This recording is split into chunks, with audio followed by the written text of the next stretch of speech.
Welcome.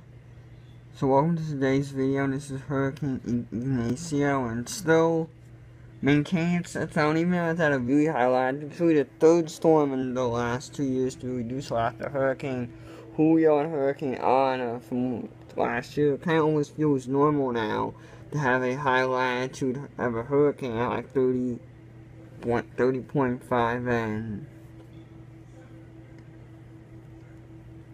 You can see some through organization, though cloud tops remain pretty shallow. This is one of the shallow, bona fide hurricanes we've had. Good examples of this in the Atlantic if you go back to 2005 Hurricane Epsilon, Hurricane Vince. Even these two storms had a little bit, even Ignacio has a little bit better established outflow, and yeah, it has better outflow than the two storms I mentioned. And the system convection, convections, even though I think the two Epsilon events were probably a little bit better organized in this storm.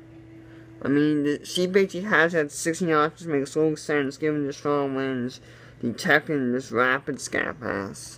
I mean, as for the future of Ignacio, it's like it's going to continue on its general course as we move to the north, then eventually make a head east as it gets carried by the subtropical jet, and eventually move into Canada of all places. Now here's Hurricane Jimena, which has been trying to hang in there, though it's been slowly weakening. Its cloud top systems really struggle due to its ERCs have damaged the core, kind of allowing it to struggle with that consolidation point, kind of having more of a nice outflow storm, but kind of allowing for like a curved band kind of pattern to develop. Now this is one of those banding kind of hurricanes, and banding kind of hurricanes in general are not usually major hurricanes. I mean, the CPHE estimate has it at 85 knots, which seems good, even though the shower intensity estimates are a little bit lower. The system does look pretty nice on visible imagery, but terrible on black to black. But now let's take a look at the GFS runs. So, of those systems, obviously, there's Kilo. There's from left to right, there's Kilo, Ignacio, and Jimena. So, Ignacio, on the GFS, is forecasted to be curved around the ridge. Pretty simple track. But, interestingly enough, this new pattern is emerging since Ignacio. So we have Kilo out in the Pacific here, and we have Ignacio. Ignacio kind of curving around, eroding the eastern side of the ridge, and with Jimena trying to erode the western ridge. Some of the models were previously shown after the storm turning west, kind of hitting a new opening, kind of hooking back to the east. That's looking a little bit less likely. It's still a possibility, though, as there's some GFS ensemble members continue to do that. But if this ridge stays strong, and Jimena starts to weaken a little bit more than what the models are showing. So far, the system's been weakening faster than what the global model and models are showing, but slower than what the statistical shifts and LGM models have been showing. Then you can see here the system takes a dive to the southeast,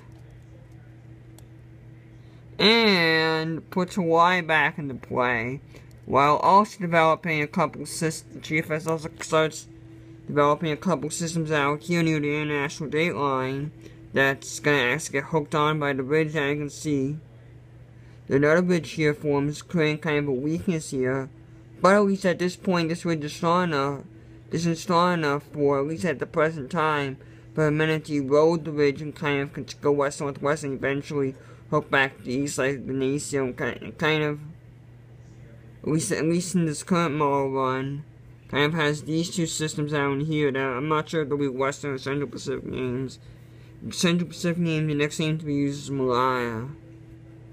And if so, assuming this one feels the ridge system cycle to an northeasterly pattern, and we curve around it, and if that were to happen, that would likely create some kind of Fort Wheeler interaction to the northeast of the Hawaiian Islands. But on the current GFS setup, if the ridge is strong enough, the system will probably get blocked.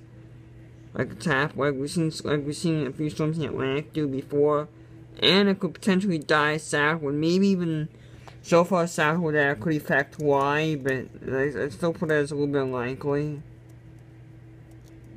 They will know that this European one's pretty problematic for the islands, and now you can kind of see it kind of feeling actually a pretty strong weakness since this ridge has been eroded by, since two ridges have been eroded. First of all, this ridge from Kilo here has been eroded. It's hard to see. Yeah, you have this ridge has been eroded by Kilo here, kind of weakening it, and then you have this side of the ridge by this mess out here that also weakening. This would open the door for this mess and Humana to interact, or Humana to safely recur back to the east-northeast, which is probably eventually going to happen at some point, and affect the Pacific Northwestern United States. The European runs actually into better agreement with the GFS now. You can see it shows a ridge over Hawaii that but that ridge eventually goes away and kind of gets taken over by a more dominant ridge.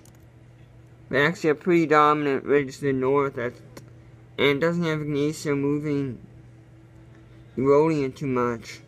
And eventually has a passing over, and eventually has a pretty similar setup, except Ignacio is a little bit weaker and the ridge is a little bit stronger, and kind of allowing for Ignacio to come off Hawaii more south.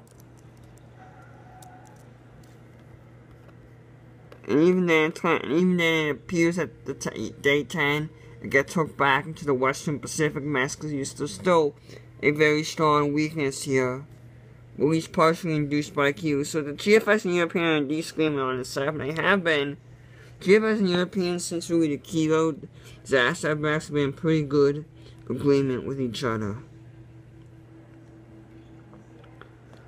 And then on another note, we also have our tropical storm Kevin, which got upped overnight after a pretty significant improvement. Even though we're starting to see some shearing effects, the system is still trying to organize, and maybe even trying to make a run at hurricane intensity, even though some wind shear is getting in the way.